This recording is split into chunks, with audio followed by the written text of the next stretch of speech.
Good morning, ladies and gentlemen. Absolute pleasure to be here and to share a few reflections on this theme of why it's time to back unusual solutions. I was hugely inspired listening to Minari and the thoughts of the Sapara people in Ecuador, because it reminded me of the many years of work I've devoted to the conservation of the tropical rainforest, which I continue today in my role as the chair of Cool Earth, but previously had a long period of involvement through being the leader of the tropical rainforest campaign at Friends of the Earth for many years, and then also working for many years with the Prince of Wales, now King Charles, in his efforts to do something about this, including through his Rainforests project. And I think this is a very good context in which to think about why we now need to move towards unusual solutions. Because I can tell you that pretty much everything has been tried in trying to slow down this terrible tragedy of tropical deforestation. And we have every good reason to know that this is an emergency and it is something that will affect the whole world, not least in terms of the huge carbon dioxide emissions that are coming from continuing deforestation, but also the loss of a high proportion of the Earth's biological diversity. And I'm just reminded that where Minari comes from is known as the Tumbasian area of endemism. It is one of the most biologically unique places on planet Earth. Those forests there contain not only a vaster range of species, but also many species that are found nowhere else on the face of this planet. We have to conserve these places, therefore, to hang on to a high proportion of this planet's biological wealth, which is rapidly in decline. The rainforests are also pumping into the atmosphere billions of tons of water. From the Amazon every day, more than 30 billions of tons of water is being pumped into the atmosphere. It's turning into cloud, and it's traveling very long distances, and that in turn is underpinning food security for the entire planet, in terms of rainfall falling as far away as southern Canada. Some of that rain is originating in the Amazon. And so we know that we have every good reason why we must halt and, where possible, reverse this destruction. And I've been involved in pretty much every one of the solutions that's been tried over the last 40 years. This has included the establishment of new national parks, putting lines on maps to say this area is protected. There's been a great deal of work that I've been involved with in cracking down on illegal incursions, including the extraction of valuable rainforest trees, which open up the forest to further pressures, including the spread of agriculture. I've been involved in the certification of tropical commodities, from palm oil to timber to sugar, to enable consumers to understand which is coming from sustainable sources.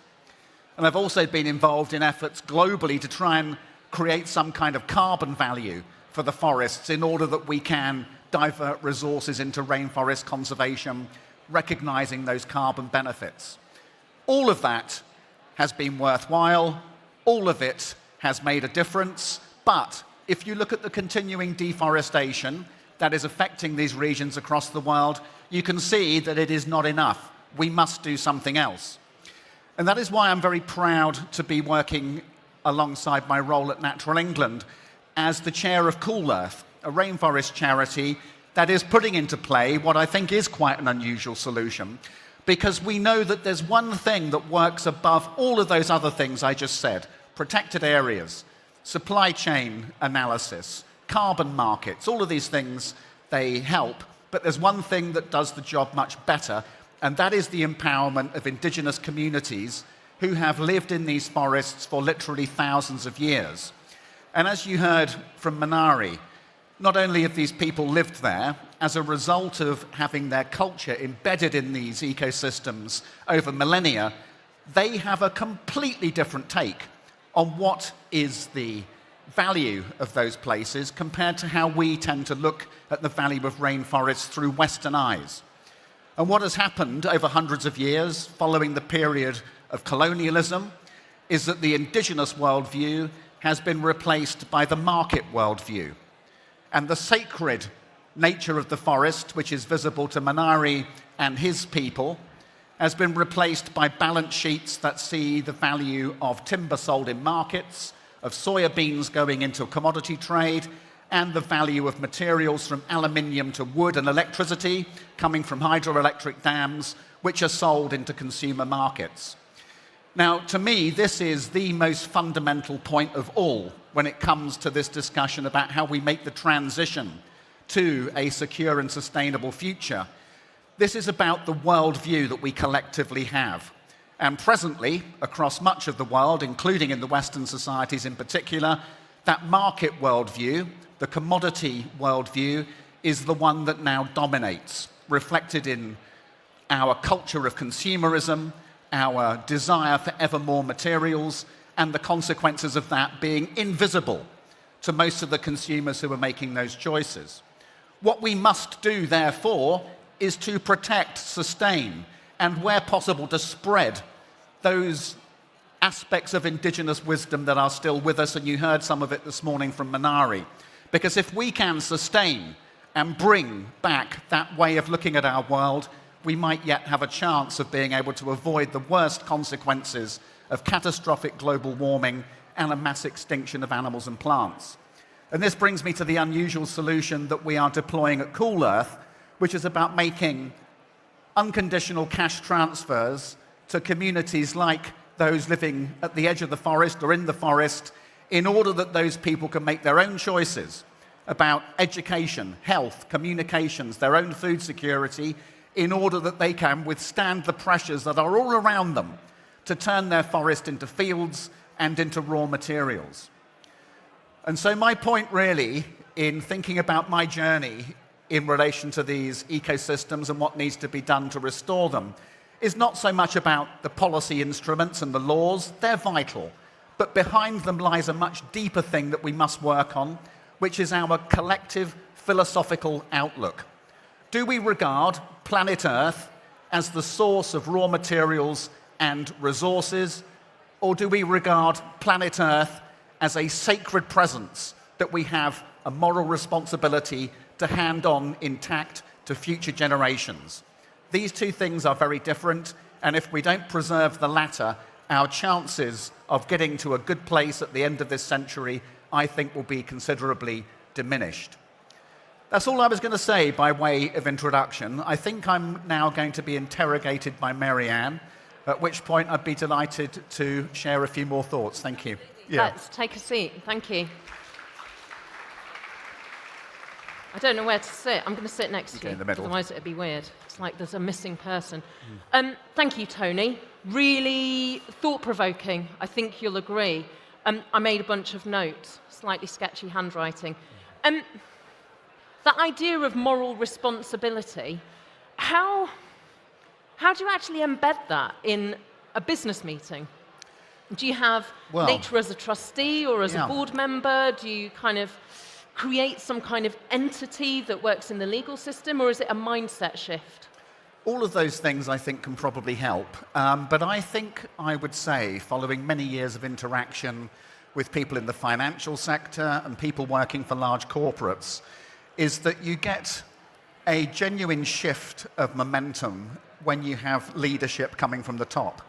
You can have leadership coming from different parts of an organization, but unless it's meeting a mind at the center of the organization, which is ambitious on these subjects, then it tends not to get the traction that it requires. And so that leadership, that perspective that comes from people who are running organizations, I think is absolutely critical.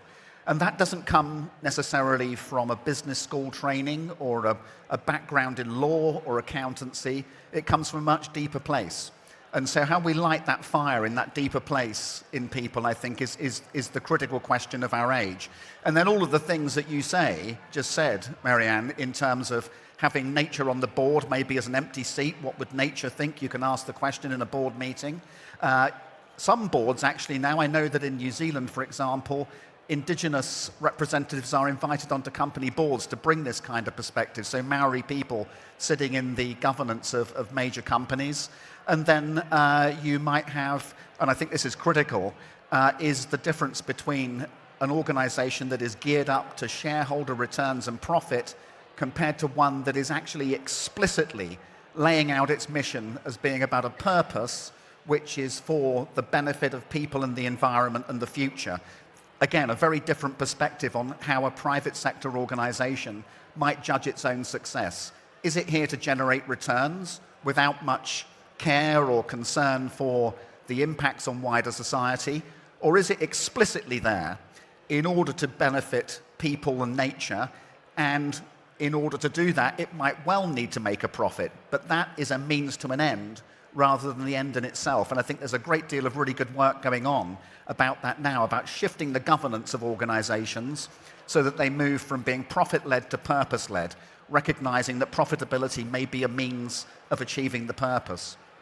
Do you think inevitably there will be some parallel tracks there, that the version of success for a profit-focused enterprise, whatever shape that is, will inherently be different to a purpose-led business? Or is there a kind of a meshing?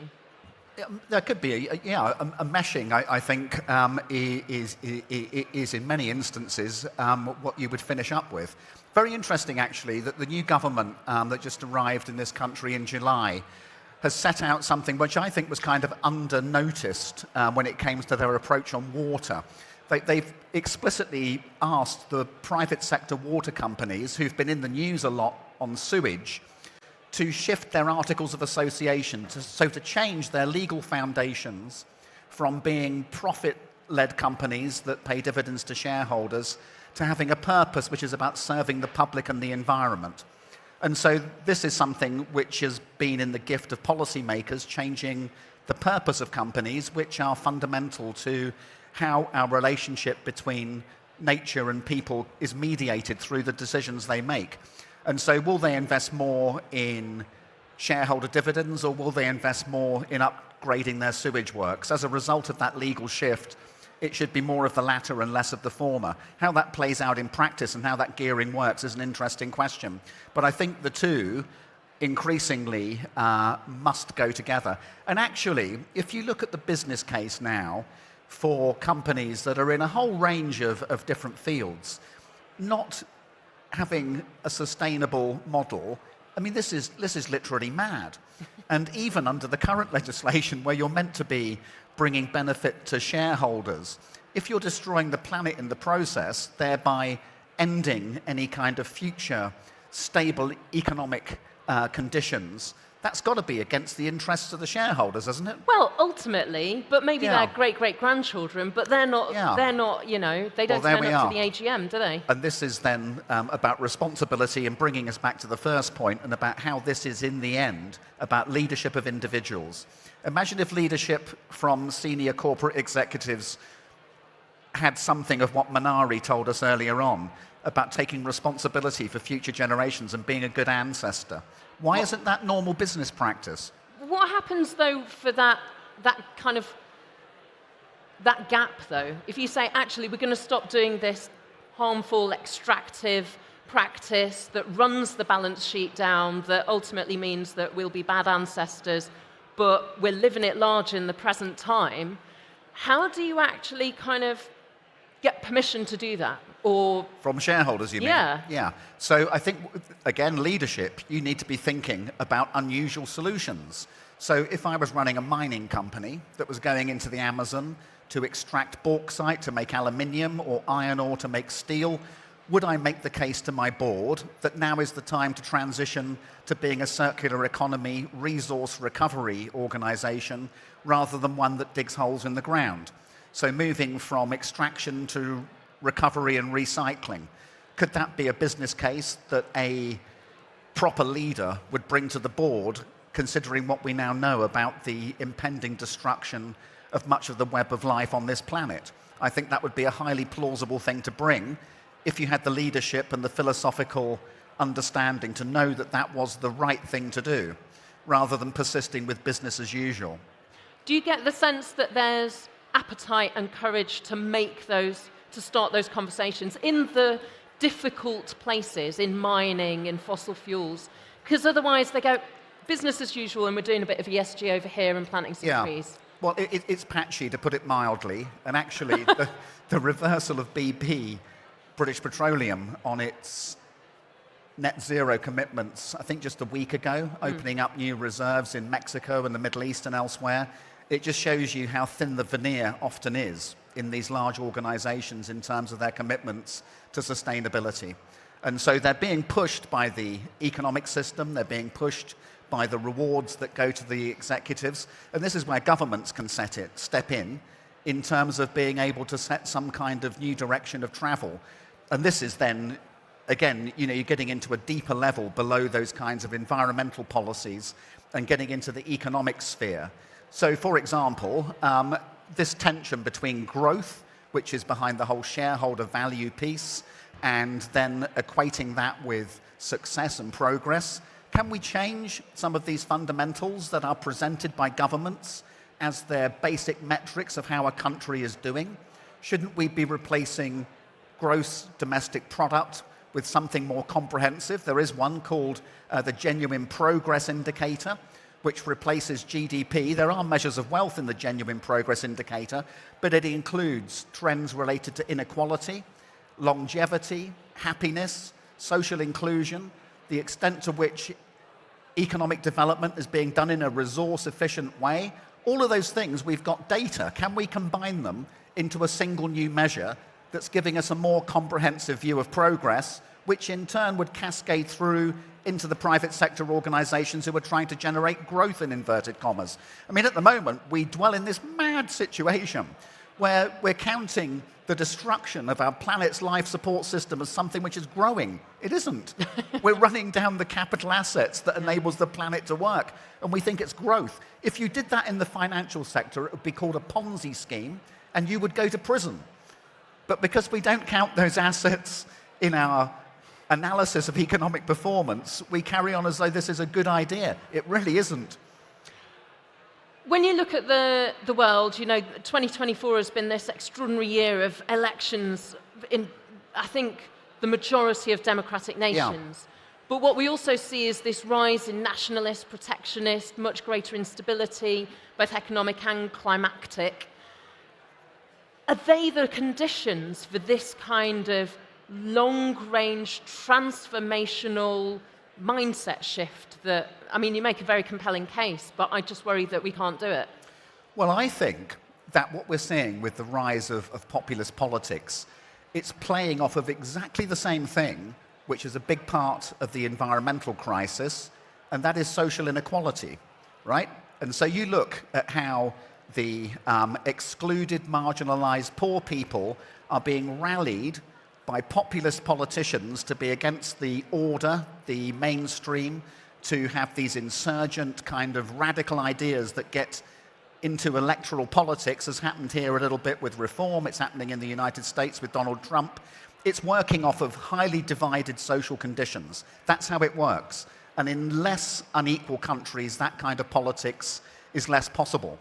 Now, I would say one of the reasons why we have not prevailed, despite a vast amount of evidence on the environmental side over recent decades, is because of the blockages created by inequalities. So if you look at the discourse here in the UK about more sustainable farming, cleaner water, greener electricity, cleaner transportation choices, a big part of the pushback is always around the cost of living.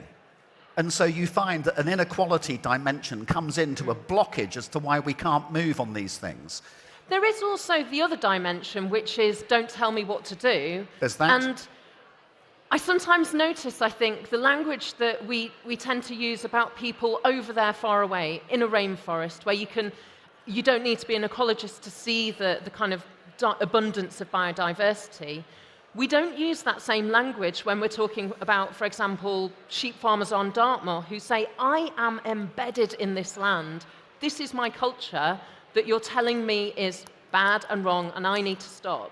And I kind of sometimes wonder, actually, if we use the same language as we would, the same attempt to respect, understand the kind of the sense of identity of, I was going to say land managers, but that's such a stakeholder kind of word. Farmers who say, I live this soil, yeah, even if it's in poor nick. Yeah.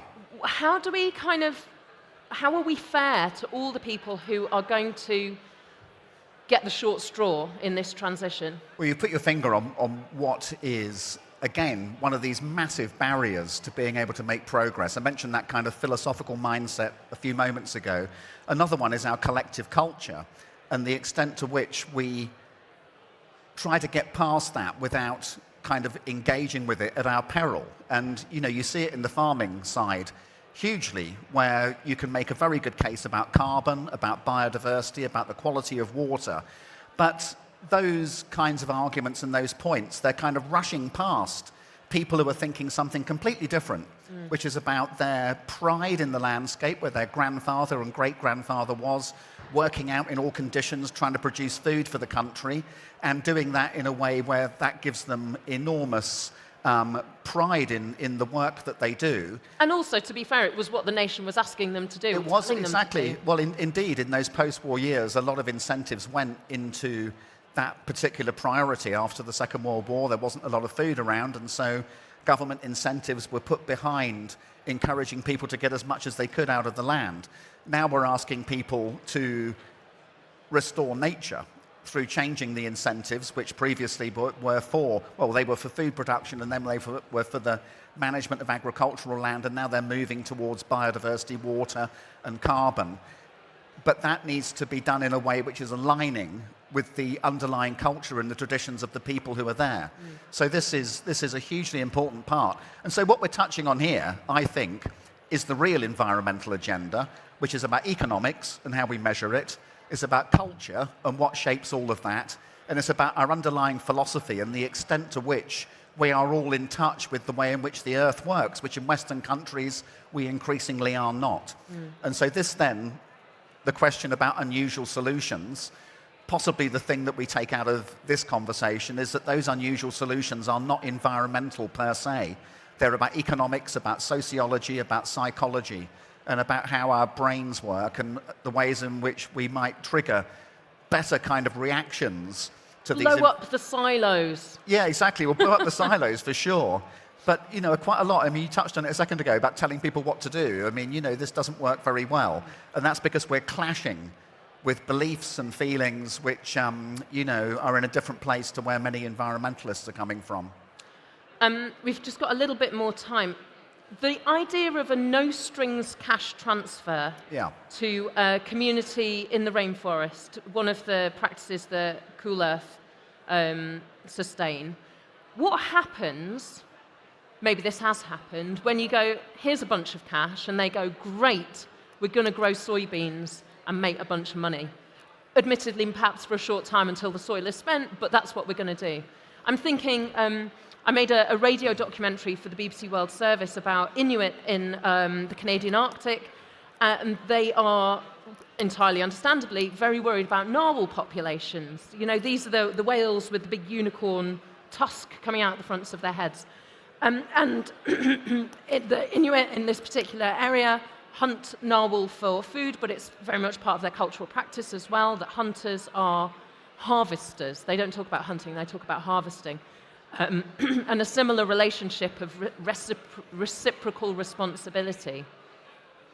But there was one chap who works for a massive iron ore company that has permission to do big open cast mining in a particular part of Nunavut. And he said, well, the thing is, you get good jobs, you get training and education, you actually have some money so you can buy a skidoo and fuel to put in it, and I bought myself a new rifle. And his colleagues, a kind of a community member said, but you won't have any narwhal to hunt with all your new jazzy stuff. And he was like, they'll come back, it'll be all right, because the earth heals and it's cyclical. So he was bringing the kind of traditional worldview of asking and then the earth giving into this capitalist machine that I kind of thought, oh, crikey. Well, oh, no. But what do you do? Because it's a terrible imperialist colonialist urge to go, you don't understand, son, let me tell you what's right. I mean, let's not go down that road. But what do you do about that? When a community says, this is actually what we want to do, thanks very much. So this is where we have to trust the wisdom of the indigenous societies that still remain to be able to accommodate these kinds of interactions with the modern world. And actually, the Ashaninka tribe that Cool Earth works with in Peru, I visited them in 2017, and they are using all sorts of high-tech equipment. So GPS, they have internet connections, they're using camera traps in the forest to take pictures of ocelots and jaguars, and they're using all of that technology in order to be able to sustain their sacred relationship with the forest. And I don't know about the Inuit, but we would have to trust them, I think, as outsiders, and to understand where they're coming from before building a relationship with them, which is about sustainability, perhaps, if they've gone already very far from where their elders and their ancestors were. If they've become Western in their mindset and approach, then probably that's not going to be a great bet in terms of being able to avoid some of the worst of what's coming.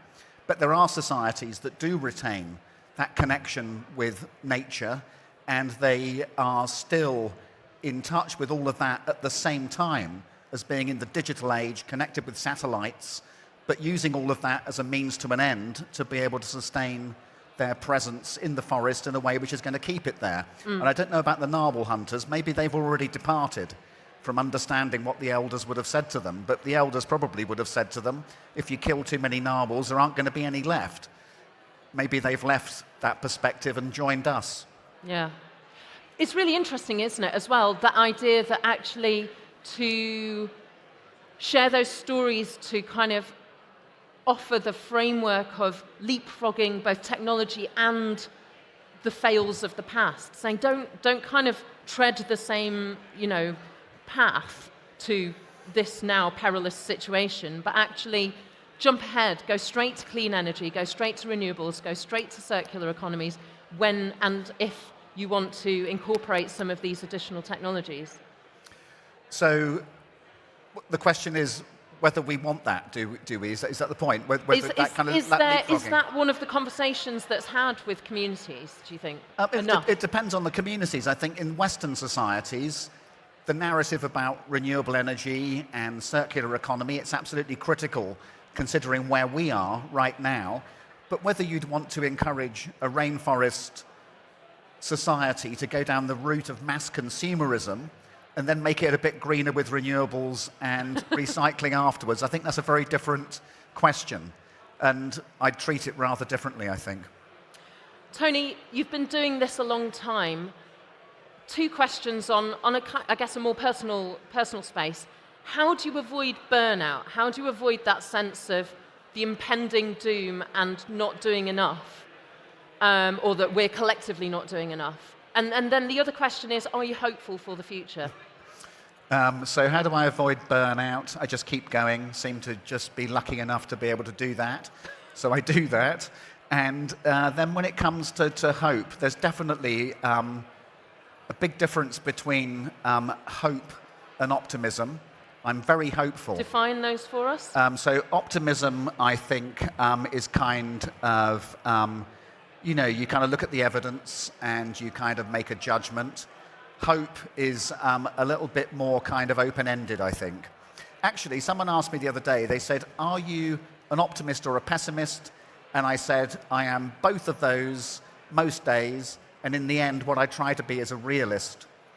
And so, I think that's the sweet spot, to use the evidence to try and drive change as best we can. And some of the evidence we have is out with normal science. It's about philosophy and the kind of things we heard from Minari earlier today. And increasingly, I'm inclined to put my effort into thinking through how we can sustain that worldview and spread it further before it's too late. Yeah. And I think the thing that I've taken away from what you were describing as well is the idea that the environmental solution may not be found in environmentalism. Exactly. It has to be that holistic, transformational, community and temporal focused perspective. A very different perspective, that holistic, integrated worldview compared to one which is technology and policy based, which is about making things a little bit less bad. They're different, and we need more of the former alongside continuing to do what we can with the latter. Amazing. Thank you very much for your time. Thank you very much, Please join me in thanking TonyJuniper. Thank you very much. Thank you, Tony. Thank you for being here.